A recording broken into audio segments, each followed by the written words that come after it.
What's up, my wizards? It's Dev from MTG. Usually we have decks. Today we have a list, something I've been asked for a few times, and I love doing exactly this list. So today we're going to do the top 10 underused, underappreciated, whatever cards in Standard. Cards that maybe should see some play, but why don't they? But first, before we go over that, I'm going to go over a few things that didn't make the list and maybe why they don't see much play in Standard. Things that we can easily explain, you know? First of all, Pian Karan and Shaman of the Great Hunt don't see much play because Red already has a ridiculous 4-drop in Thunderbreak region. White 4-drops like High Sentinels, really good 4-drop there. And even Kithians Irregulars don't see much play because we have Gideon as an amazing 4-drop, and there is another white 4-drop, but we'll get to that a little bit later. Shaman of Forgotten Ways is bad right now because ramp decks are moving more towards land ramp like Explosive Vegetation and Nissa's Pilgrimage, and away from mana dorks like Rattleclaw Mystic and Whisper of the Wilds. Sword of the Animist is bad because 2-color decks don't really care that much, and 3 to 5-color decks don't play that many basics, and that's even taking into account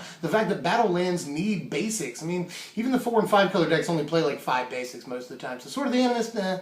Undergrowth Champion is a good one, but it'd be way better if we were in a format that relied on something like Lightning Strike as removal. Instead, we have Silk Wrap, and 9 times out of 10 they can Silk Wrap this before it gets too out of control. Undergrowth Champion probably could have almost made the list, but with in a format with Silk Wrap, it's just the Noyan Dar is bad because it comes down too late and it doesn't do anything the turn it hits the board most of the time. And if you're in blue-white color combination and you've got 5 mana, what are you going to play, this or the Dragon? Mirror Mockery is pretty bad, although it could be good. It doesn't even see play in Modern. I don't know why, but Mirror Mockery is bad because it really doesn't have as many good targets in Standard as it needs to be good, although the Sidisi's Fateful Trick is good. Chandra is just straight up bad right now, regrettably. There's really no flipping her the turn she comes out, and on subsequent turns, she's you have to do a lot of work to flip her. Chandra just needs to be a little better. She's just like not as good as any of the other, you know, Origins Planeswalkers, and that's kind of lame. Living Lore seems pretty good right now with Dig Through Time, Treasure Cruise in the format, all these big mana costing spells, and you get like a 4 mana 7/7 or whatever. Sounds awesome, just doesn't work. You gotta do a lot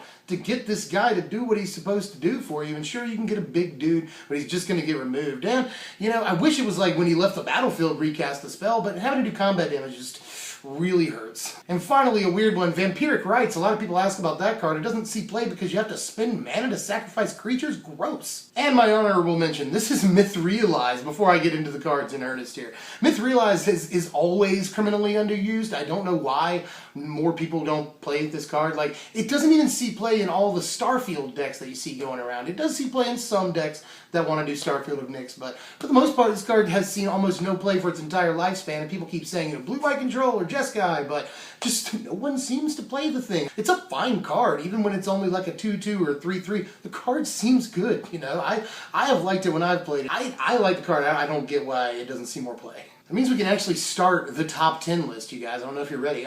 Number 10 on my list is Brutal Hordechief. Now, there's plenty of reasons to explain why the card isn't great in Standard right now or isn't played that often. That's why it's number 10, because we have a pretty good idea of why not. Everyone kept saying that when Lightning Strike left the format, this card would be a boss, and I think it is a little bit better because Lightning Strike isn't in the format. But Silk Wrap is sort of the same argument against Undergrowth Champion, you know? But the whole reason I put it on the list over Undergrowth Champion is because I really just want Black-White Warriors to be a thing for the last few months that it's able to play in Standard. The clock is really ticking on that deck. We're going to lose our Chiefs, we're going to lose Bloodset Champion and stuff. We're going to lose a lot of important cards for the deck, and it's just not even going to be a viable strategy at all. It won't be an archetype after Khans rotates, and Fate Reforged. So we've really got to play this deck while we have the 5 months remaining to be able to play it. And I think the Brutal Hordechief isn't in a position now to where it can be a good 4-drop, you know. It had some buzz before the rotation, and then that just sort of fell flat. Number 9 on my list is Impact Tremors, another card that has just not seen all the play it really should see. Right now, Red's 2-drop of choice is probably Abbot of Carol Keep, but Red is not actually that thick on 2-drops right now, and the format is really mid-rangey. I could see sort of trading our 2-drop. You know, we don't get a great initiative play or initiative boost out of our 2-drop when we play Impact Tremors, but we get a really good advantage out of sort of going wide in the mid-game, which is what a lot of decks want to do right now. You know, we've got Gideon. Some people are talking about Retreat to Emeria. Dragon Fodder is still important. Hordling Outburst is still played in the format. Secure the Waste is starting to secure its place, rhymes, in the format. So I could definitely see something like Impact Tremors being a card, and a lot of people like it. I think it's great in budget decks. I've played Impact Tremors in more than one thing, and it's always been like really, really good in this format. I don't think that your 2-drop is that important Although against some decks it could be. But all I'm saying is red is a little thin on the 2-drops, and it usually plays, you know, blue or white to play Jace or Seeker or Soulfire or something like that along with Abbott. If we're just playing mono red or red splash another color, something like this, you know, really, really good in the right deck. Number 8 is Clever Impersonator, a card on a lot of people's lists for like, why don't we play this card? You know, it has been since it came out, honestly. Clever Impersonator just looks really good to me. We're playing a lot of Planeswalkers right now, which, you know, Clever Impersonator is really, really good when they're playing Planeswalkers.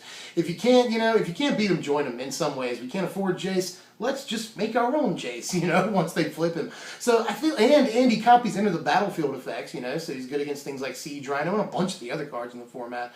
So I really don't see a reason why we wouldn't play like a one-of sideboard Clever Impersonator against some things, especially considering like Ugin is an important card in the format right now. Ulamog is important in like red-green ramp, so it's probably Clever Impersonator better than it's ever been, and people have always been like, why don't we play this? Number 7 is going to be Mardu Ascendancy, and I could just say all Ascendancies other than Jeskai, you know, but I think that Mardu Ascendancy is sort of a cut above the rest, but still a cut below Jeskai Ascendancy in the current format with all the things we can do with a Jeskai Ascendancy. But there's a lot of stuff we can do with a Mardu Ascendancy too. You know, Mardu Tokens looks like a really, really viable strategy in the format. Mardu Aristocrats, that uses a lot of tokens too, also seems really good, and obviously something like this would be dope in Mardu Aristocrats. The problem is, we've already got a lot of 3-drops in that deck, and Tuco Husk is one of them, plus a few other cards, so we're really running high on 3-drops in that deck. But it just looks to me like it could lead to huge blowout plays with Nantuko Husk and Zulaport Cutthroat in play, so both in tokens and aristocrats,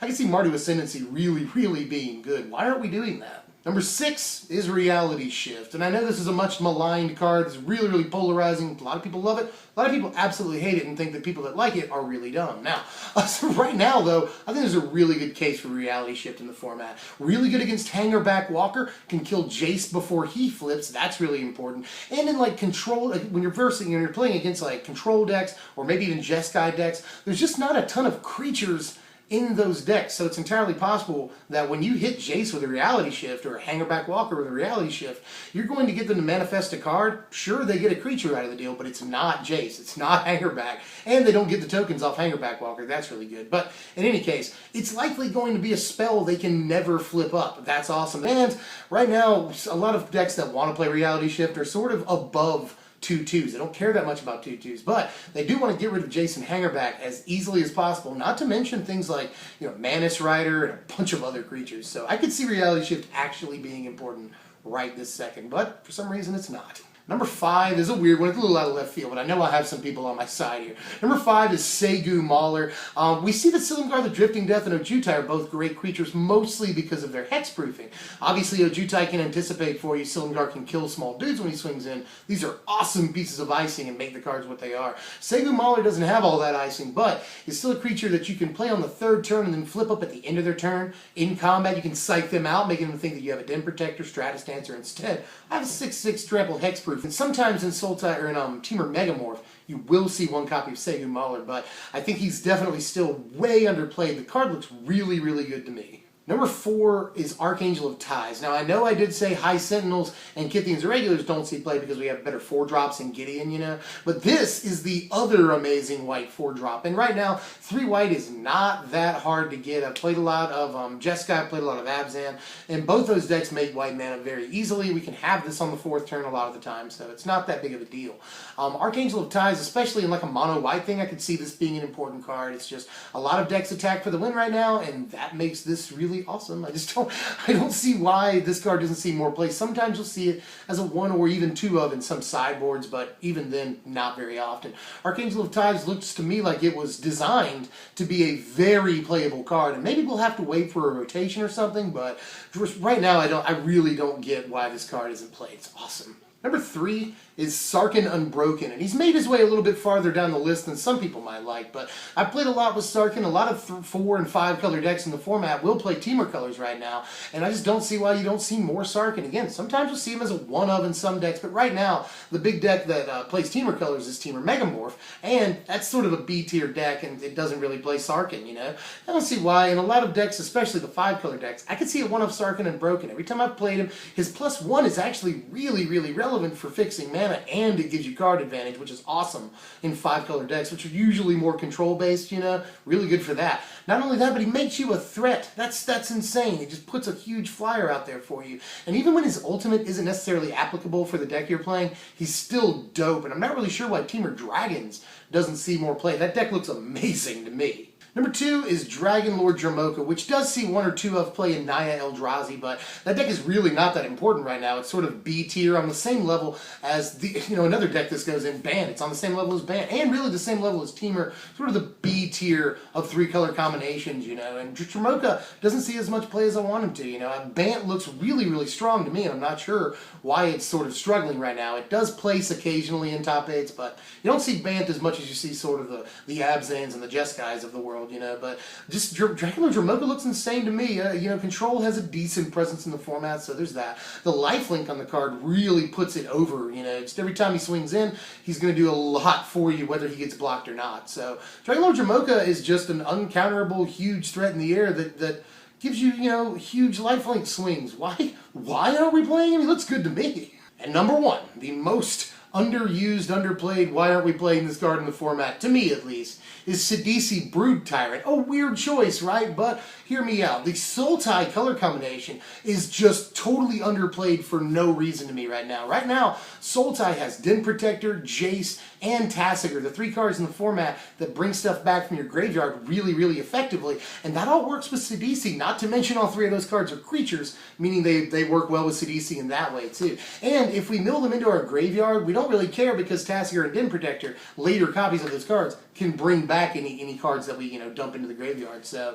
right now, Sultai with Sidisi looks pretty darn good to me. And before I move on, there's another deck, Sultai Aristocrats, which can play all 3 of the creatures I just mentioned plus Sidisi, and like turn 2 Zulaport Cutthroat, turn 3 Nantuko Husk, turn 4 Sidisi sounds like a really good play sequence to me, especially when you rip a bunch of cards off the top of your library and make creatures. Not to mention, Sidisi works really well with Kiora and Gather the Pack. Notice that they don't necessarily have, like, those cards work with Sidisi, you get the 2/2s. So, and Kiora, by the way, pretty underplayed too. She's a sort of honorable mention too. You see her enough though that she didn't make the list, you know. There's a couple of cards, Kiora and like Exert Influence, Hardened Scales, you know, I think those see just enough play to where they didn't make this list. So sorry about that. I really wanted to put Exert Influence on the list, but in any case, Sidisi right here. She works well with Kiora. That's cool. She works well with Gather the Pack. She's awesome. You know, in this color combination she's in, we've just got amazing cards.